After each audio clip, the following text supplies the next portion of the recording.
So hello, welcome to another Ask Your Mentor Anything live in the Mentoring for Translators group. And today we have with us John Rico. John, thank you so much for joining us. These are weekly live sessions. I don't know if you are aware of the live that we've been hosting so far in the group. Thanks, Virginia. It's a pleasure to be here. Of course, I'm happy to be here, and I really commend you for all you're doing. You're doing a great job of promoting our industry and helping people learn and become better translators. So really happy to be here. Thank you. I'm so glad that you joined me and you accept my invitation, of course. For those that did not know that already, we had a chat in the Mentoring for Translators group. Someone posted a question about some tools to use.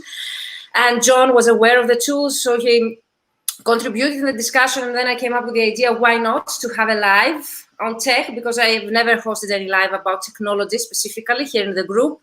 And I know John many years, because John is very active in the community, also about technology and also WordFast. And we met in person in 2017, I think, here in Greece, in Athens. You remember it was Elia Together, I think.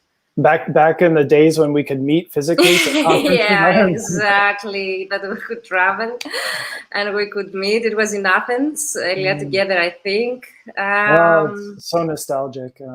Yeah, isn't it? And I always like to share how I've met with my guests here in the lab, because it's a nice way also to personalize the connection, to get to know also the way that you can network with other translators, and also to keep connected online. And why not to have such events that we are hosting today. So if you have any questions about our today's topic, which is about technology, tools for translators, especially we're going also to have one part of our discussion about Mac, especially. So if you have any general question about technology, tools, WordFast, or any Mac technology question, you can comment below this video, wherever you are watching us from, because now we are live in the Mentoring for Translators group on Facebook, but also my public page and on YouTube.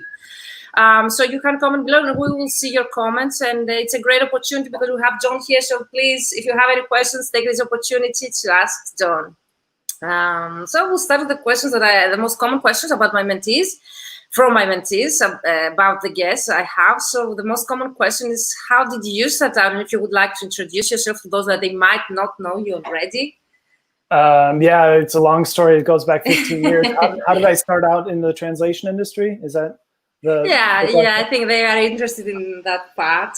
I got inspired living in Vietnam. For me, Vietnam is a country of entrepreneurs, and that really inspired me to create my own business. And I had an idea for translation. I'd studied French and English, translation a little bit, but I wasn't a full-on degree, a little bit of business.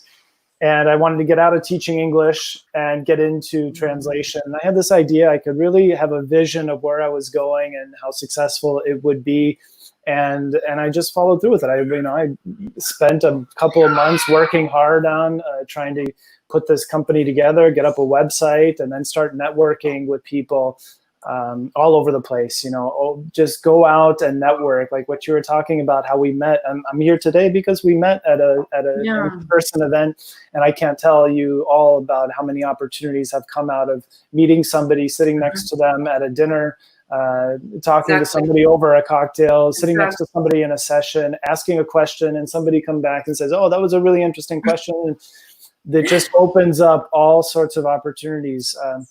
Really good example. I went to a conference one day, and I sat next to somebody at lunch, and we went for a drink afterwards. And then that person started sending me money, not money. They sent me jobs. I did the jobs, and then they sent me money.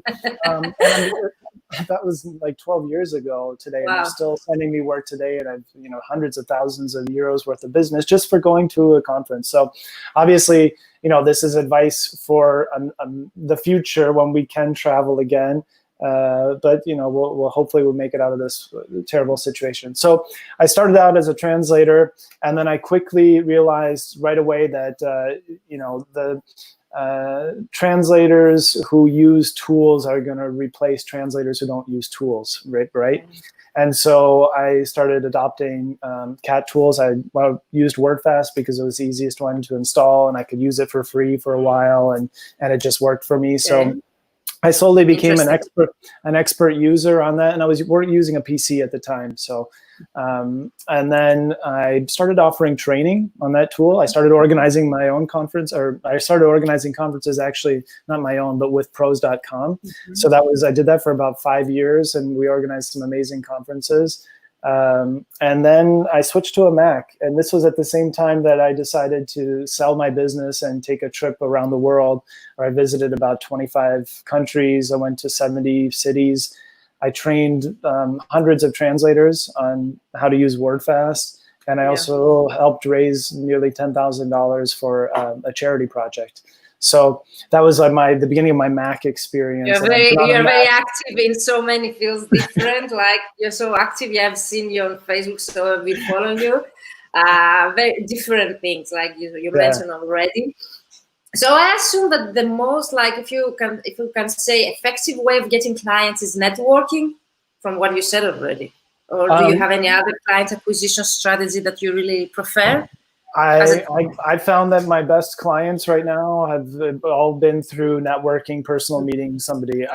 But one time, another thing here, I'll tell you maybe 2 or 3 stories about that. I already told you one. Another story, I got a really good client one day that was looking on pros and .com, and you had all these offers for jobs, and you could reply to the jobs, and this was right around Christmas time. So instead of sending in an email and saying I could do this and I could do that, I picked up the phone and I called the company, and I got the boss, who was, in the process, obviously, of looking at 20 or 30 responses of people coming in by email, but I'm the only one who called. And so he's like, well, yeah, sure. Okay, I'll just send you the job. I mean, he just wanted to get it done and get rid of it off his hands and not be worrying about it. And with that particular client, I mean, that was like this really where my career took off, I would say, because it was a regular agency that sent me, again, hundreds of thousands of euros worth of work.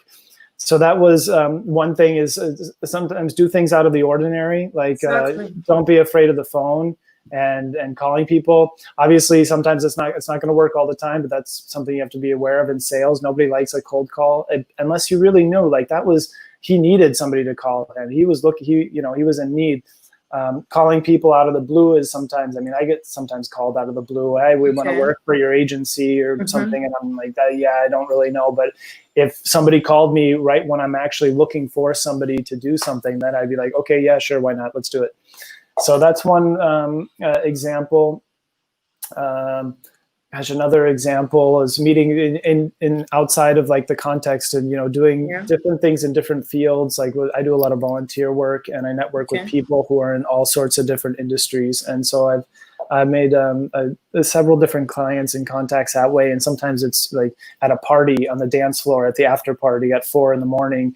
How you can do that? I don't know how you can do that. Just talking, this was at another time. I was that was before I was 30. Now I'm going on 40. That usually doesn't happen. Another story that recently just, I went up to Paris to visit a friend, somebody I trained on WordFast 10 years ago. And he got out of the industry and he created a pizzeria. He's a really nice guy. And so when I'm in Paris, I sometimes stop by and say hello. And I was visiting with him, and he had to leave. And from the Uber that he was in, he sent me a message, forwarded an email, and he says, "Hey, I just got this request from a client, a former client that used to work with me." And the client had said, "Hey, Nick, I need a translator. We worked in the past, and I really liked what you did." And he was no longer doing any translation, and so he just introduced me to her, and now with this client, it's been like lots of work. So, is it a direct client? The last one you mentioned. It's a direct client. Yeah. So being in the right place, the right time with the right people, I think, and that's not something that translators are really do a lot. I would say a lot of them are kind of stay at home and shy and not really wanting to get out there, and then maybe sometimes introvert. Maybe that's a stereotype. Okay, there's a little bit of truth. There's always other people, but there's exceptions. but I think that's, something important that you need to do if you're, starting out in this industry is get out there and network and make that investment. It's hard to know like how and where it'll pay off, but there's lots of sessions that you can follow about networking and how to optimize networking, to get that return on investment that you want, how to talk to multiple people. Do you have any resources to share with us later? Do you have any such resources you could share with us later if you come up with any idea of any course online or blog or whatever the resource would be? Yeah, if I can come up with it later or something. Yeah, later. We can share in the comments, below in the group. Yeah, so far you've mentioned so much information that I would really like to wrap up for those that they might join us right now, because I see people coming in. John shared with us 3 already stories of how he found his best clients the moment he scaled up, and it was with agencies, LSPs. So that's not very common, because most of the translators, they share the moment that they scale up was with direct clients. So I think you and another one was like the 2 that you shared a story of scaling up as a translator by working with an LSP. And that's very important, because starting out translators, they are not ready to get into direct clients market. So they prefer to work with LSPs. So by sharing this story, you're helping those translators how to find out a way and to scale up without getting into the direct clients market. And also you mentioned already that networking is very important. How the personal connection you make also with people by phone calling them or by being present at events of different industries, so that opportunities might come up, so you never know. Yeah. So to wrap up, is networking, is direct outreach, is phone calls, attending events in different industries rather than only translators events, and of course getting out there and make the investment. And I have also written an article how also my career developed when the first time that I attended an international conference. It changed my whole mindset, and also the progress of my business and everything changed. It was like a life-changing moment for me to attend an international conference. But what about those translators that they are not that extrovert? Because I assume like you are an extrovert, you like that, you do that because it's your character, you like to travel, you weren't a translator at the beginning, so you came into that business by changing from another career, I suppose, and you seem to be business-oriented person in general, you're thinking. No, I would say, I mean, it takes practice. Anything, okay. Like if you're introverted and you want to be more extroverted, it's not like you're set. You can practice. You can practice. You can become more extroverted. It just takes a little bit of getting out. People say it all the time: get out of your comfort zone. Do things that make you feel uncomfortable, and then you'll feel less uncomfortable in the future. So you just kind of to keep pushing, that. Those limits in order to become who you want to be. So I didn't become good at sales or outreach or something just by, I don't know what you just by doing it. So I don't know. So how did you become good? Just by doing it, by practicing it? By practicing it. What you were saying about going to like your first international event, it's not just the networking that you get out of that. You also get a lot of skills development. So you can learn a lot of things that can help you in your business or a better person. So there's that networking aspect, but there's also insights and how you can change things. And then lastly, I think just as you become better, you're starting out. I didn't know half the stuff, not even a quarter, not even 5% of what I know today about our industry. And it just, I made lots of mistakes, tons of mistakes. And I was slow and I was doing things that were unproductive. And when I started out marketing myself, when I started out, I was doing things, wasting lots of time. I got a lot of direct clients, for example, in the beginning, but they were all one-shot clients and small billing, like 100, 200, 300 euros, which is not really helpful. What you want is the recurring client, which is like, okay, we need this and this. It's kind of like the coffee pods that you buy. You get the machine, but you keep having to buy the pods more and more. So that's what you want in terms of like recurring activity. Also, I think say yes to opportunity and develop multiple skill sets and diversify your activity. If you're just doing one thing all the time, it can be a dangerous thing. We see like right now in a crisis, If you're just doing one thing or you just have one client, you need to be diversified. And so a lot of translators will do that. They'll be in teaching languages. Some of them are being interpreters as well. Some of them, I talk to copywriters, copywriting, consulting. So develop those activities, develop those services, and and maybe even create separate companies or separate websites. Or multiple income sources, so you mean. Yeah. Okay, do you think this recurring activity that you mentioned already can be achieved by working with their clients? Is it easily? I think it's more difficult because their clients, they need once and then might need it. It depends on the direct client. Okay. So I've had direct clients, and I have a direct client right now who has quarterly reporting requirements and press releases that they have to send out because they're listed on the Euronext stock market. So it's a big company that's going to do almost €1 billion in turnover. That's the type of direct client that you want because they have to do their financial reporting in different languages. Yeah. I have such clients. Yes, I know what you mean. So those are examples of direct clients. The direct clients that you might want to, that are like small, medium-sized enterprises. Okay, it's an interesting. Okay, you translated their website and you maybe translated their brochure, but then they won't, they don't come back to you. Exactly. Exactly. So that's fine. It helps, but it's a lot of investment because you want to maybe create a translation memory, maybe create a terminology for them, and they can never come back. It takes you some time to kind of understand maybe their industry, maybe they're a slightly different industry, and then you've done all the research when you're really slow.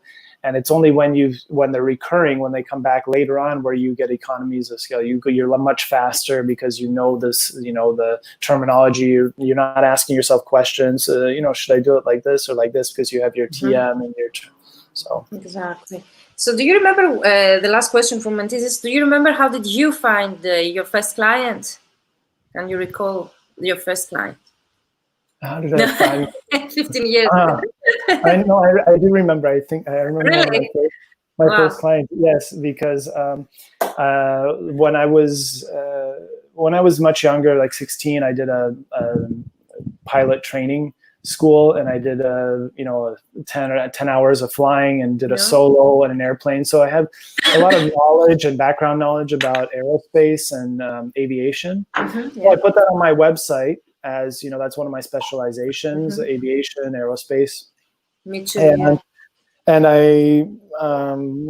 so I had my website go live, and somebody contacted me to translate a DVD on paragliding.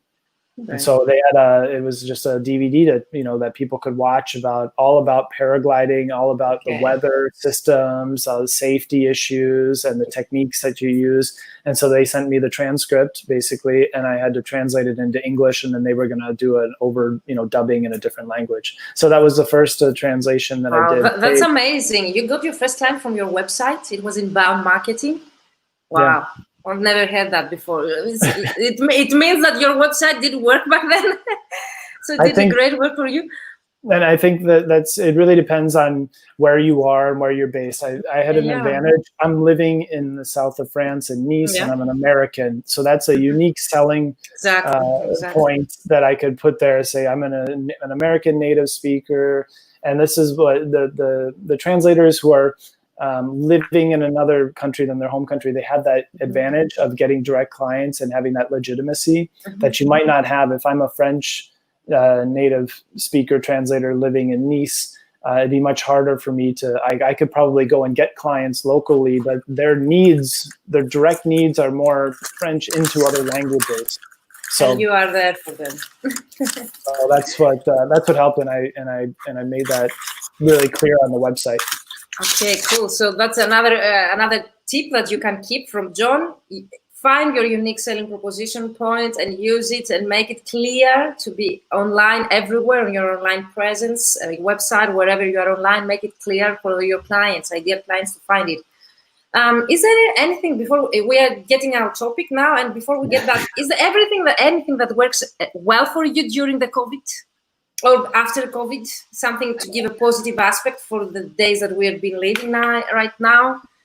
Anything that works well.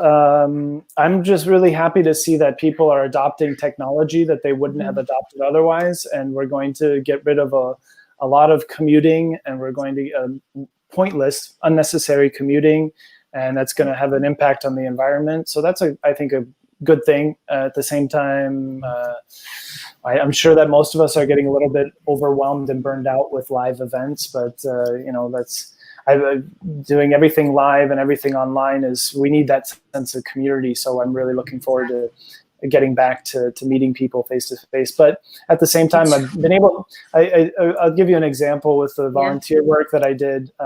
We were supposed to have an event in June in Brittany, in the western part of France, and that got canceled because of the COVID. And instead, we pivoted and we did everything online. And the session that we came up with, I got to interview people some amazing people, 9 people around the world, from Nigeria, from Guam, from Jamaica, and they were all presidents of the organization I'm a member of. Amazing, the world presidents back in their day, going back as far as 1973. And I would have never done that and interviewed those people, met those people, and talked with them had this thing not happened. So it prevents other opportunities. And I think that's what we should all be mindful of, is that, crisis, there's other opportunities that are presented. Exactly. So look for those and exactly. I have the same opinion. So it was a great start for our topic. We got into our topic, technology, and you would like to start by mentioning in general the necessity of technology for translators nowadays and how the things are going to be in the future, near future, for us. I think that everybody should keep an eye on what's happening in the machine translation space. I mean, if you're not, and you're kind of still have your head buried in the sand, exactly. I think that we're getting to a tipping point where, and I don't want to ruffle any feathers, but there's a lot of machine translation going on out there. And like I said earlier, I think that translators who use technology are going to replace those who don't. And it's the same thing. Translators who use machine translation are going to replace those who don't. And that has its disadvantages. You can see it sometimes in the quality of the work, but it also has its advantages, and it depends on really the needs of the client. So technology-wise, I would really keep an eye on that space and what's going to happen. They're reading something about some new artificial intelligence thing that came out with like 190 billion different parameters, and it's machine learning and I don't even know where this is going to go. It can be frightening if you start to think about it. But my advice is just to keep an eye on technology. Sign up for newsletters, look at discussion groups, and try and adopt technology sooner rather than later, because it generally helps. It's not always easy, but it can be a game changer. And that's what's really I totally agree. It's a game changer. I had some people like me, they're afraid of technology, or they think that it's too difficult to get to know that, and they might not be good at this. But when I started using CAD tools, it was nothing for me. But the moment to get used to using CAD tools, it took me so long because of limited beliefs. If we can say that I'm not good at this, it might take me double time to do the translation. Oh, I don't really like technology. I'm not a tech person, or things like that.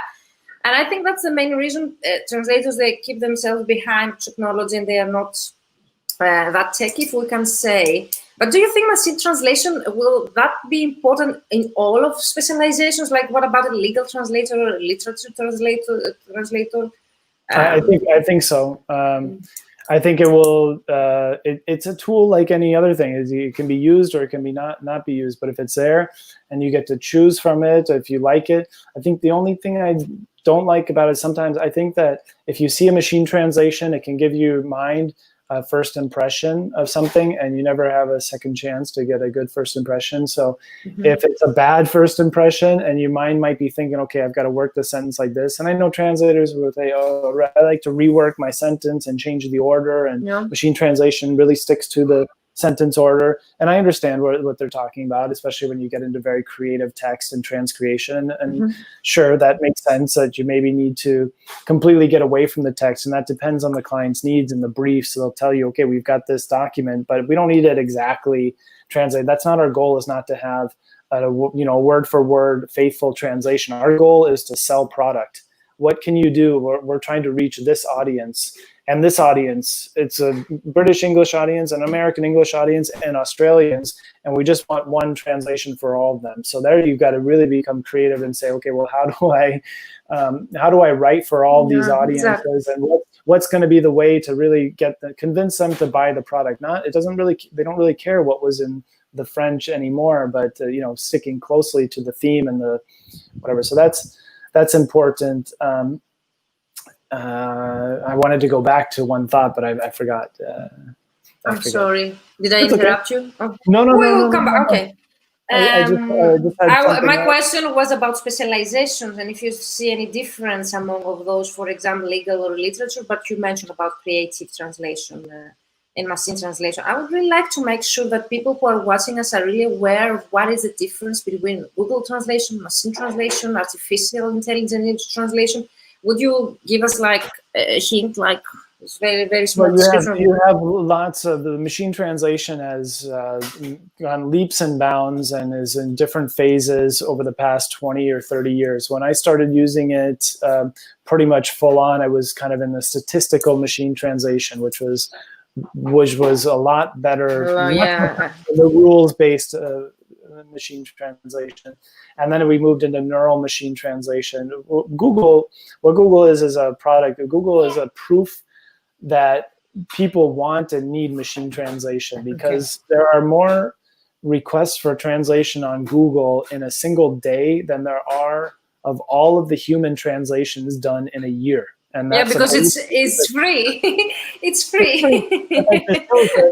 There's an unbelievable demand for translation. That's some of it, and it hasn't really been totally unleashed because of the price barriers. But what's happening is that as more people are connecting and people are doing more and more business, and the needs become, okay, we can't really entrust this contract. Well, sure, we use Google to establish contact, and some emails, but now we've got to sign this contract. Let's get the human translator involved, and the human translator can use the machine translation to help them go a little bit faster and get that contract done, and they'll save time and they'll go much faster. Maybe I would be very interested in sharing this knowledge. So you think like we use a CAT tool like WordFast or whatever, and we use a machine translation in our CAT tool, for example. That is what we describe. Yeah, and that's the most important thing. Like right now, the CAT tools is our number one kind of environment, and Google has their thing that's available for the general public, and Microsoft and all these different things. But you can, in your CAT tool, integrate these machine translation engines, and some of them you can even customize them. Like you could feed them your own data sets. You could take your translation memories and say, okay, I want it to look at the way that we're translating for this client, and they'll understand your terminology. Those are really, really technically minded translators who are doing that and have been doing that for the past 5-10 years, actually. And that won't go mainstream anytime soon. So don't worry about that. But just the basic thing of integrating a CAT tool, machine translation into your workflow. Yeah. And I'll give you a really simple example. Please. I did something the other day for a client that needed something really, request was urgent, and it was about 15,000 words total, and my translation memory had about 3,000 of those words in the TM roughly, and they needed it done in about 3 hours. Okay. So if you can imagine 15,000 words for translation in 3 hours, which is like, if you would have said that to me when I first started out, I would have said, okay, 3 days. It'll take me 10 days. It'll take me 10 days to do this. And I was able to do it in those 3 hours and bill a rush rate, and the client was satisfied. And I would never in a million years have been able to do that if I didn't know how to use my CAT tool very well, because there were some things that I had to do with regular expressions and doing some, find and replacing, which sped things up. And then also integrating with machine translation, post editing and whatnot. So if you want to make 600 or 700 euros an hour, then technology is a way to do that. Wow, that's a great asset. So we need to get to know more about that. So What other, like, I know Google Translate, I know DeepL. What other machine translations can be integrated, for example, in WordFast? In WordFast, you have DeepL, that's right, and Microsoft and Google, and those are the three that I would recommend right now if you want to do that. The Microsoft is free. The DeepL costs 20 euros per month, I believe, and the Google is on a per-use basis, but I think it's also to the point now where it's free. Or they're still charging per use, but it's really, really, like, we're talking about cents on the dollar. You might, if you're full-time translating using it, it might cost you $3 per month. So it pays you back. It pays you back anyway. Pays back, yeah, right away. So I would not. And you said earlier, well, maybe it depends on my specialization. The only way you can know is to test it. Test it with your specialization, with your field. When I do a translation, I'll have all three of those engines activated or enabled, so that I can choose which one is the best to which option or suggestion is the best to work from. Okay, so you have all of the three, you have all of them integrated, but for every project you choose which one works best according to the specialization terminology. When I move from one sentence to the next, I'll have the three suggestions, and I get to choose which one I like most. From the three machine translations at the same time? Yes. Okay, I didn't know that. So one of them will be default, and it will be the one that I consider to be generally the best for that field or client. And so that will be activated as the default one, and it will appear in my screen. But if I don't really like it, I can always look at a different part of my screen and see, okay, you know what, this is actually makes a little bit more sense. And also it's really interesting because sometimes you'll have different terminology come up from the different engines, and it'll cause you to think and say, oh, okay, yeah, maybe that's maybe it's not actually, it shouldn't be that term, it should be that other one. So that's it's really helpful. Well, that's great advice that you shared with us, information, knowledge. Thank you so much. So we so far talked about machine translation, how we can integrate on WordFast or any CAD tool. Would you like to share anything else about Mac lovers or Mac tools? I remember in the group you had shared a tool about localization. It was about website count, word count. Is that correct? I remember. Let's see. Oh yeah, I think I did. Said something about website word count. Doing a word count for a website. How to extract all of the content. So on Mac, there's a tool called Site Sucker. I think that was the one that you shared with us in the group. And what that does is that will mirror a website, so you can go and get all of the mirroring done on the website, and then you could put that into your CAT tool to generate kind of a rough idea of the word count. Now that site or that particular tool is really great for getting a gist of what content there's to be translated, because a lot of times now you're on a platform like WordPress, and there might be things that don't need to be translated, or things that are hidden or not inaccessible. So ultimately, you want to get a conversation going with the client. And actually, I would probably hi Sarah, nice to see you. She says she's just switched to Mac and WordFast this year. Need some skill. This is perfect. Thank you, Sarah. So what I would, what you let's say the typical thing is, I've got a website. Can you do this translation for me? Okay, so you click on the link to that website, and you start looking at it, and you start copying the pages, and then you start trying to put them into Word and start doing word counts. So the first thing I would do when you get that type of request is pick up the telephone and call that person and have a conversation with them about what their actual needs are, what platform they're using, when do they need it by. This is something that's super important that translators don't do enough, is, again, going back to the old telephone.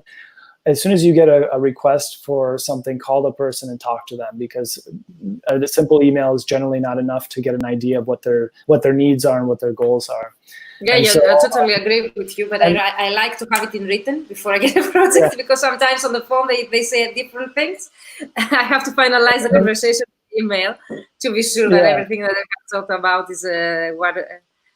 But you have the conversation on the phone, and you would take some notes about what it is with Greek clients. With Greek clients, and you send them the proposal. Exactly. So once you've done that, you have an idea. Okay, their website is on WordPress. So then, I've had clients contact me and say, okay, well, the WordPress, there's different plugins that you should install. A WordPress multilingual, for example, that is that helps your site become multilingual, which would allow you to extract everything. You can actually give me an access, so I can go on and find out all the content that needs to be translated and give you a proper review. Because the worst the worst thing that you want to do is commit to a job that, okay, I'll translate your website, www.site.com, and then you realize that there's 10 times as much content, and you weren't aware of that. So those are things to be aware of. So that Site Sucker is just good for getting like a general idea. And it's really for like simple static websites. I'm writing notes. I'm keeping notes. Simple static websites that eventually could, this is maybe done in the past where you would actually translate the HTML files. Now most websites are run on CMSs that you extract the content and translate it. So, so that was maybe a Mac tool. I wonder why this works on the Mac, because it does the website work. There's another tool on Mac that is. There's another tool on PCs. I forget what it was called, but I had a different tool on a PC that does the same thing, that mirrors a website. So that's just the Site Sucker is one that runs on Mac that you can find on the App Store. Okay, great. Let's see. So some of the other tools that I use in terms of Mac that I really, really like, and I would kind of recommend kind of on a daily basis, productivity-wise, are, and this is getting away from the cat tool, but on mail, for my mail client provider, I use a software called Mail Butler.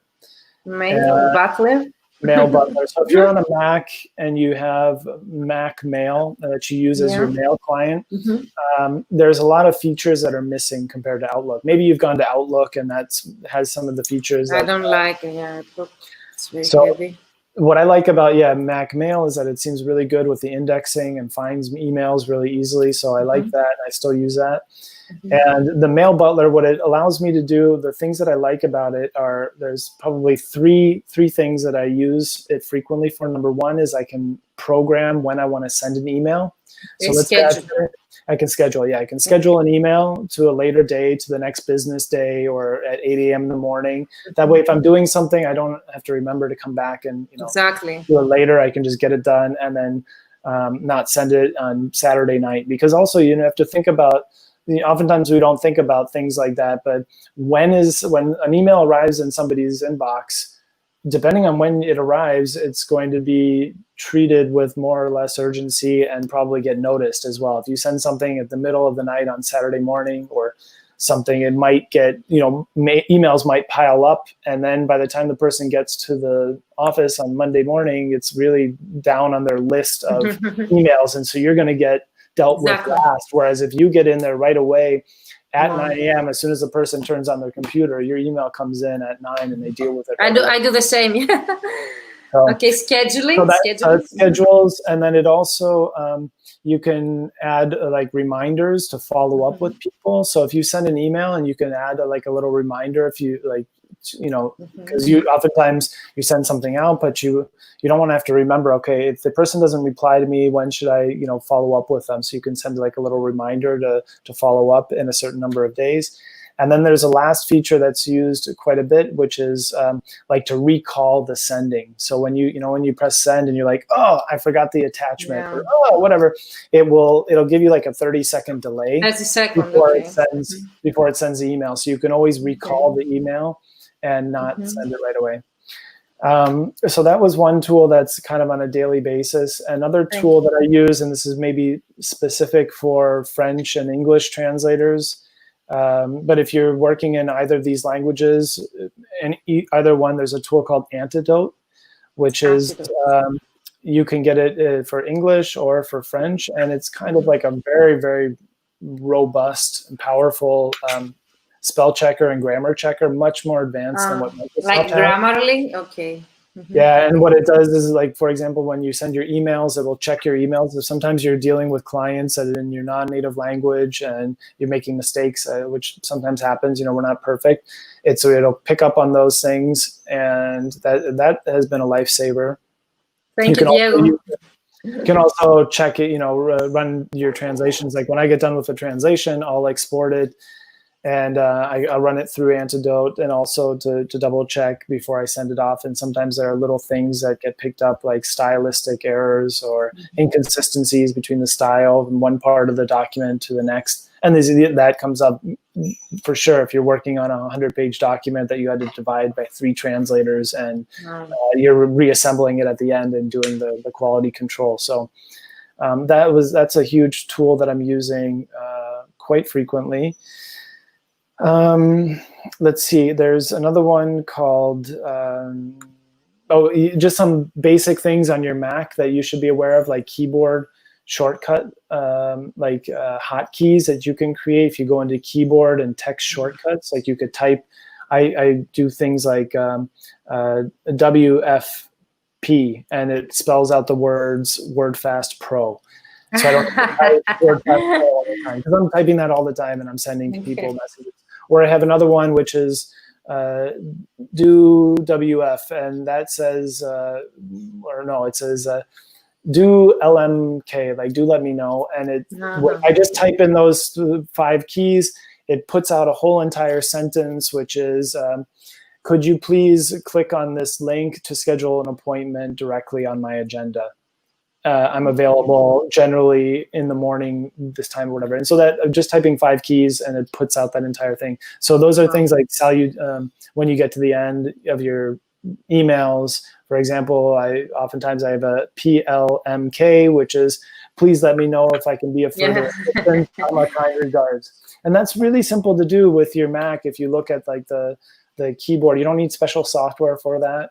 It's built in. They do have special software where you can purchase called Typinator, but I just stopped using that because it's kind of built into Mac nowadays. So thank you, Esther, Diego. There are people coming in and having a chat here in the chat part. I know that you have to leave. If you have more time, please do let me know. We can I've got another 10 minutes or so. Okay, so if you have 10 minutes, I would really like to spend some time about WordFast, because I have to disclose the reason behind that. I would really like to talk about WordFast, because we had Sarah Henter the other time here in our live session as a speaker. We talked about how she does the marketing with cold calling. Because of GDPR reasons. She's based in Spain, but she's prospecting her clients in Germany, where due to GDPR reasons there, she cannot prospect them through email. So she has a very clever way to do that through a VA who does the first phone call, and then they get the permission to send the follow-up email, and that's going on. But during the conversation we had, she mentioned that she's a Mac lover as well. She only uses Mac, and she has WordFast. And she's so satisfied. She was really satisfied, and she mentioned that she can also export XLIF files. So she can deliver projects in many type forms, and I would really like to hear your opinion and knowledge about that. And also, she hasn't lost any clients that she had, and she has never turned back to any PC, because she can deliver any type of form of the text that the client asks her through WordFast. Is that correct? Am I remembering right? Yes. I guess I have a lot of things to say on that subject, and obviously I'm a little bit biased because I work for WordFast, but I also am a translator. And let me just kind of tell you my history in that. So when I changed to a Mac in 2010, I was using WordFast Classic, which at the time supposedly ran on Mac as well, but it wasn't as good and stable. So I installed Parallels on my Mac in order to be able to run WordFast Classic in a Microsoft environment. And it was fine because I had a Microsoft Windows license, and I had a Word license. So I had to pay like 70 euros or something to install it, and that was fine. But after about a year, my Mac got so slow. Like, it took up so much of my hard disk, and I felt like I had this big parasite just sitting on my computer that was just being used for that reason, and my Mac just got like much slower. So I had to So I eventually switched over to WordFast Pro, which was really much more Mac compatible and kind of in its own environment. And that allowed me to get rid of the Parallels environment altogether. So I just kind of abandoned the Parallels. At the same time, one of my clients, which was an agency, had said, "Oh, we really want you to, work with STL Trados. We'll even give you a license because we want you to connect to our server." And then I said, "Okay, well, fine. If you want to give me a license, I can try and install it." This is before I think I still had the virtual machine. So I installed it. It turns out they gave me like a student license, and I couldn't do half of the things that I could do with WordFest that I'm used to, and that made me really productive. So I was kind of like, this isn't working out well. That was 8 years ago. I'm still working with that client, and for them, what's most important for them is not, okay, what tool you're using. It's having a good translator and getting the job done. If you send a package by FedEx, you don't ask them to use a Boeing or an Airbus. You just want them to get the package from point A to point B. I don't care which trucks you use or whatever. I don't think that's so important. I understand. And at the same time, I understand from an agency perspective, there can be some sort of seamlessness that you want to have in these file exchanges. And that's what we've done, like being able to import packages. And that's something that in not this version that's coming out, the next version, like creating return packages, which has been kind of my bête noire for the past 3 years or so, trying to get our development team to do that. But basically, with WordFast Pro, you can handle all the files of the major, competitors. The real holdup or sticky issue is if they have like a server-based memory, you might not be able to connect in real time. Okay. It depends on them, to what tools or how they allow the connections. We've done a lot of things with creating like interconnectivity between our tools. For example, there's a connector for our server tool, so that if a client has WordFast server, which hosts the translation memories and glossaries, somebody using Trados and MemoQ can connect to it. But if the opposite isn't necessarily true. So there's some sort of there can be small compatibility issues with like connecting to remote assets. Okay. But again, I would say that, if it comes down to it at the end, I would much rather have a translator who's really good and who is reliable and trust, and that's much more important than the tool that they're using. So with that in mind, I've been, very open with my clients and tell them that I use WordFast, and they're fine. That's okay. They send me the STL XLIF files. I translate them, send them back, and there's no problems with that. And that's the same with MemoQ file types? Yeah. Okay, so whatever they have the type files, they work on WordFast. So whatever are the type files of the client or the tool they use, this type of the files work on WordFast. Is that correct? Yes. So I'm just looking at the questions because I was about to ask. I don't want to miss them. Because I did want to show you something before we leave that, but maybe I'll come back to that and we'll answer some questions. Somebody asked about the name of the first Mac tool that I said. So I talked about SiteSucker, Mail Butler, and Antidote. Those are 3 that I'm using. And I'm going to share those in the links later, so don't worry. And also they're going to be recorded the video so you can have access later on. Thank you. Thank you, John. And also there's another question about you. What do you actually use for an agenda you can send to people for appointments? That's a different question. So if you want to answer it later or whatever. For an agenda, I use a professional account of Doodle. So Doodle? I'm sure you're all familiar with Doodle. You can actually have a paid version of that where it's like maybe $40 or $50 a year. And that allows you to create links, like special one-to-one meeting links. It links up to your calendar. So I send a link and people go there and they book a time and appointment, and based on different criteria that I set of when I'm available. And I use that, for my volunteer work and for everything whenever. For everything, okay. That's really helpful. Sarah also asked a question about using a CRM or an ESP. I didn't see that. Okay. If you use a CRM? Yes. If you use CRM no, Mail Butler is really like for your mail application. I mean, I use a CRM or like MailChimp for mailings and sending that out, but that really is MailChimp. Mail Butler is more, inside of your day-to-day sending emails back and forth with colleagues, with friends, with clients, and whatever. So they're two separate things as far as one last question for you. Can I also integrate Depot free version on WordFast Pro? So you can't integrate the free version. I'm not sure. Maybe somebody's made a software that would allow you to kind of work around the thing.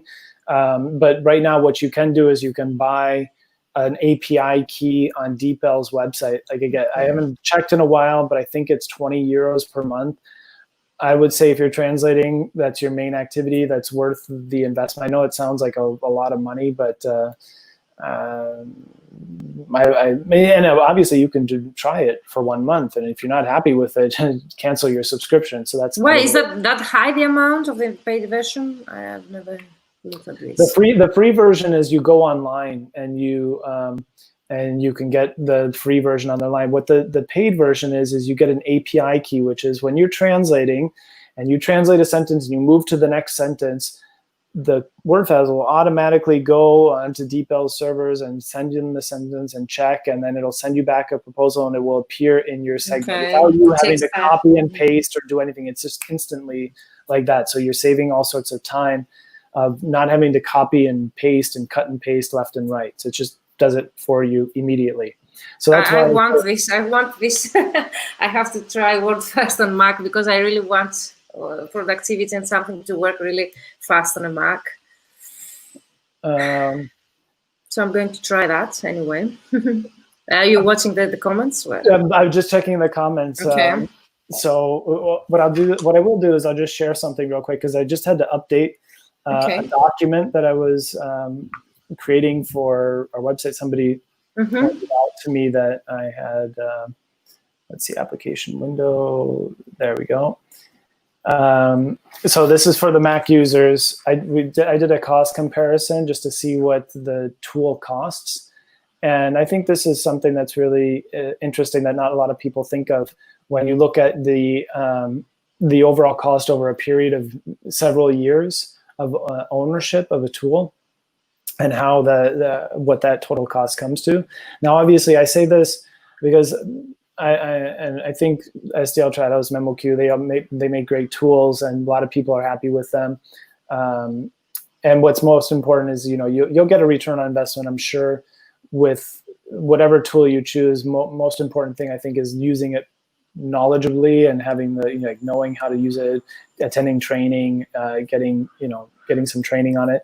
But it is a hefty difference with Mac users. Like when these are list prices, so you have to get the initial price.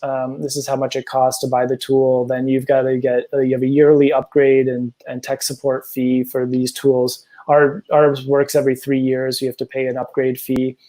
It's very clear. You have said so clear, like it couldn't be any clearer here. Very nice, yeah. You have to pay your virtual machine, etc. And so that, at the end of 9 years, this is a total cost at the end of 9 years.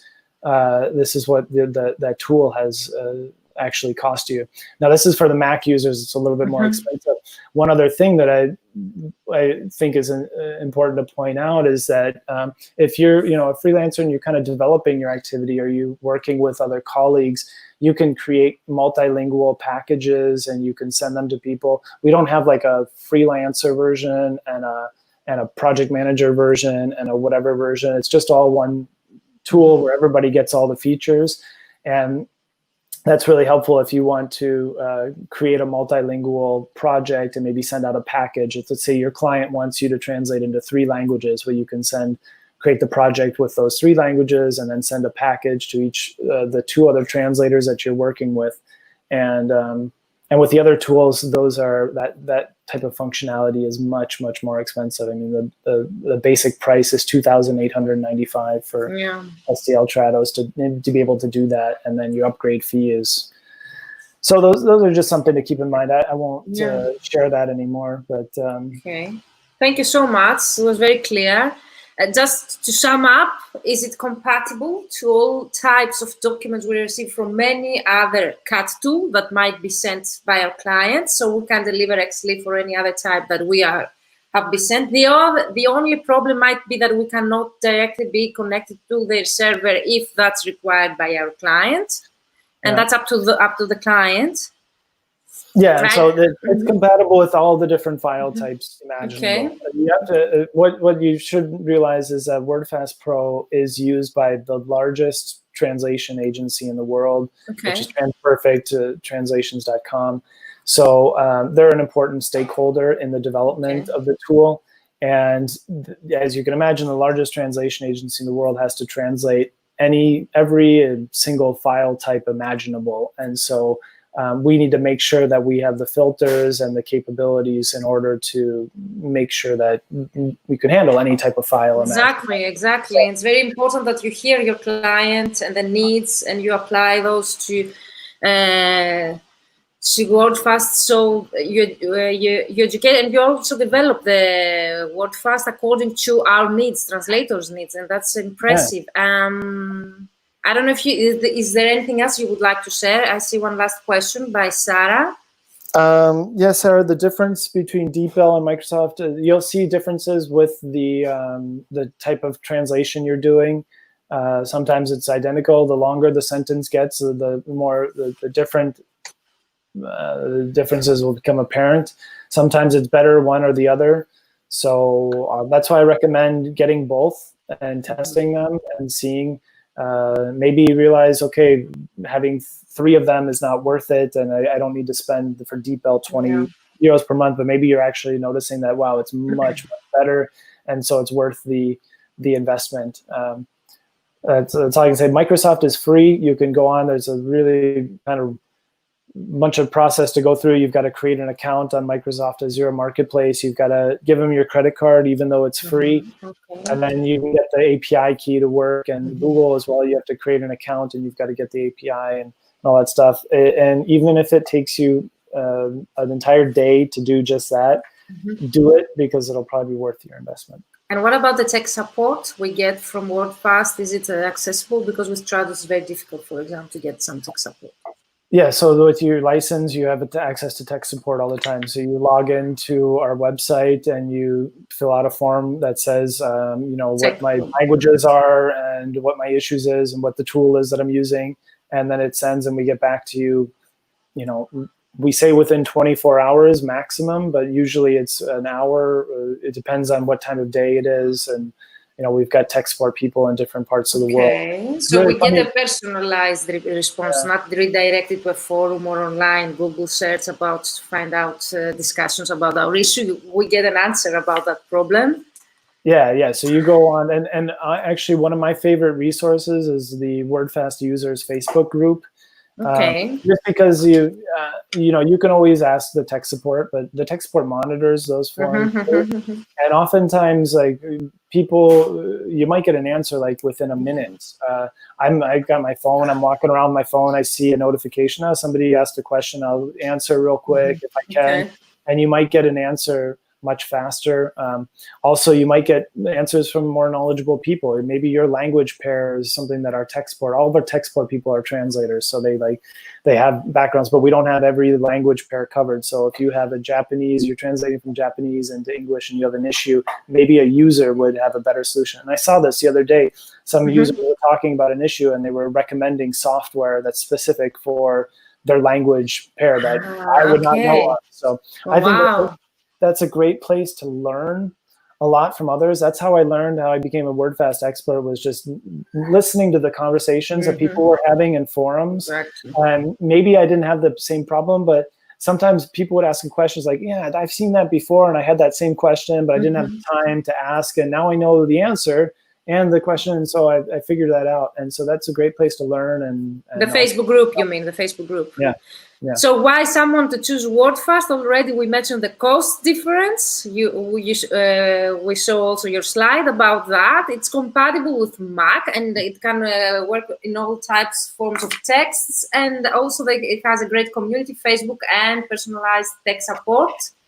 John, I know that you have commitment and you have to go. Thank you so much for your time. We're almost 1 hour live while we said 45 minutes. So thank you so much for your patience. There was a discussion. People were interested. So we answered most of your questions. If you still have any question, John is a member of the group, so you can still comment below. Tag John if you have any specific question about WordFast, still all the tools that John already mentioned today. So thank you once again, and thanks everybody. See you in the group for the rest. Thank you. Sounds good. Bye for now. Facebook. Bye. Thank you. See you.